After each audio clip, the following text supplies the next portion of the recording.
Jain friends, आज हम BSc part 2 book integral calculus से गामा फंक्शन को स्टार्ट करने जा रहे हैं। तो आइए देखते हैं गामा फंक्शन क्या है। A function which is defined by tau n equal to 0 से infinity x to the power n into e to the power minus x into d x comma n greater than 0, मतलब n का जो value होगा वो 0 से बड़ा होगा। Putting n equal to n plus one. अब ये जो n दिख रहे हैं यहाँ पे पुट करेंगे n equal to n plus one, जहाँ जहाँ n है वहाँ पे। तो देखिए यहाँ पे इस n के यहाँ पे पुट करेंगे तो यहाँ पे टाउ n प्लस वन होगा इक्वल टू 0 से इन्फिनिटी इंटीग्रेशन। अब यहाँ पे देखिए यहाँ पे पुट करेंगे n प्लस वन, तो यहाँ देखिए तो ये minus one plus one cancel होगा तो क्या बचेगा x to the power n बचेगा, e to the power minus x into d x है तो यहाँ पे dx। अब इसको इंटीग्रेशन बाय पार्ट पे इंटीग्रेट करेंगे, इंटीग्रेशन बाय पार्ट पे इसको इंटीग्रेट करेंगे क्योंकि दो अलग अलग फंक्शन है यहाँ पे। तो tau n plus one equal to ये आपका अलजेब्रिक फंक्शन होगा, ये आपका एक्सपोनेंशियल फंक्शन हो जाएगा। तो सबसे पहले अलजेब्रिक पहले आता है तो इसको u मानेंगे, तो x to the power n इसको बाहर रखेंगे, फिर एक्सपोनेंशियल को इंटीग्रेट करेंगे, फिर माइनस इंटीग्रेशन जिसको बाहर रखे हैं फिर इसको डिफरेंशिएट करेंगे, integration e to the power minus x into d x होगा। ठीक है, ये इंटीग्रेशन और पार्ट के फॉर्मूला पे हम इसको सॉल्व किए हैं। Equal to tau n plus one x to the power n into, अब e to the power x का इंटीग्रेट करेंगे तो e to the power minus x और बाय में एक्स का ऑप्शन नीचे आता है, मतलब इसका इंटीग्रेशन करेंगे तो ये होगा, फिर माइनस है तो माइनस, फिर इसका डिफरेंशिएट करेंगे तो n into x to the power n minus one होगा इंटू, फिर इसका इंटीग्रेट करेंगे e to the power minus x by x का ऑप्शन नीचे आएगा minus one into d x है तो यहाँ पे डी एक्स होगा।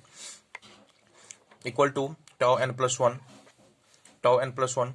अब देखिए यहाँ पे इसको सॉल्व करेंगे तो minus x to the power n into e to the power minus x, यहाँ पे बिग ब्रैकेट 0 से इन्फिनिटी है, फिर माइनस माइनस क्या होगा प्लस होगा, फिर n है तो यहाँ पे n लिखेंगे 0 से infinity x to the power minus one into e to the power minus x into d x होगा।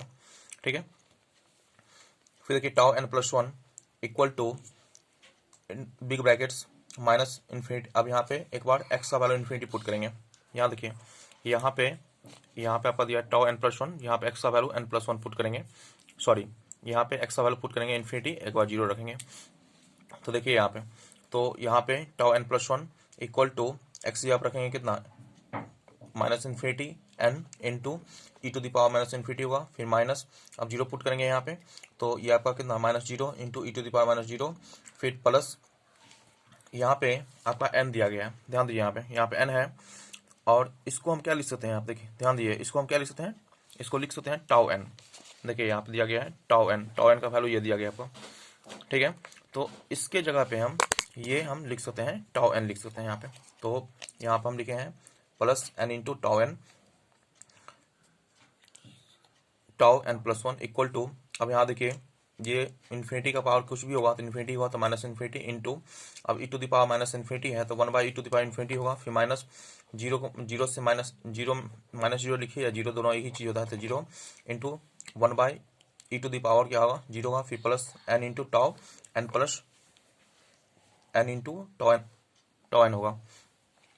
Tau n plus one equal to ये माइनस इन्फिनिटी है, फिर कितना आ जाएगा इन्फिनिटी का पावर, देखिए यहाँ पे ई टू दी पावर इन्फिनिटी है इसका वैल्यू इन्फिनिटी ही होगा, फिर माइनस है तो माइनस इंटू जीरो, देखिए किसी भी संख्या का पावर जीरो वैल्यू वन होता है यहाँ पे, तो इसका वैल्यू कितना पे यहाँ पे ये वन होगा, फिर टाउ n है n प्लस वन होगा, sorry tau n into tau n होगा यहाँ पे।